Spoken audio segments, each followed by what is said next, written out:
রাশিচক্রের পঞ্চম রাশি সিংহ রাশি। হরে কৃষ্ণ, আমি গোপাতে। আজকে আমি কথা বলবো সিংহ রাশি নিয়ে।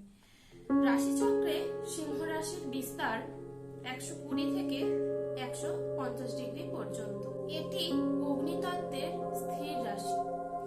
অগ্নি মানে শুধুই সাহস নয়, অগ্নির মানে হলো চেতনা, শক্তি এবং আত্মপ্রকাশের প্রতীক।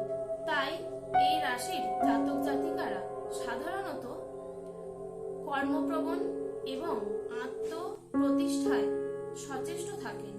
স্থির রাশির কারণে এনারা হন ধৈর্যশীল, কিন্তু কখনো কখনো অশুভ প্রভাবে এনারা একগুঁয়েমি বা অহংকারী স্বভাব এনাদের লক্ষ্য করা যায়।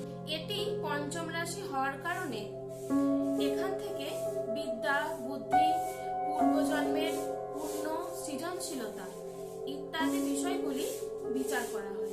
তাই সিংহ রাশির মূল উদ্দেশ্য হলো নিজের অন্তর্নিহিত শক্তিকে প্রকাশ করা। এটি রবির সক্ষেত্র। জ্যোতিষশাস্ত্রে রবি হলো আত্মার কারক গ্রহ, প্রাণ শক্তির প্রতীক। তেজ, কৃতিত্ব, পিতা, রাজশক্তি ইত্যাদি বিষয়গুলি এর মধ্যে লক্ষ্য করা যায়। এই রাশির জাতক জাতিকাদের মধ্যে মর্যাদাবোধ এবং নেতৃত্ব দেওয়ার ক্ষমতা প্রকাশ পায়। কালপুরুষের তত্ত্বে সিংহ রাশি হলো হৃদয় এবং প্রাণ শক্তির প্রতীক।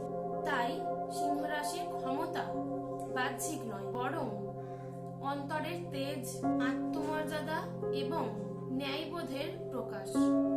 হরে কৃষ্ণ।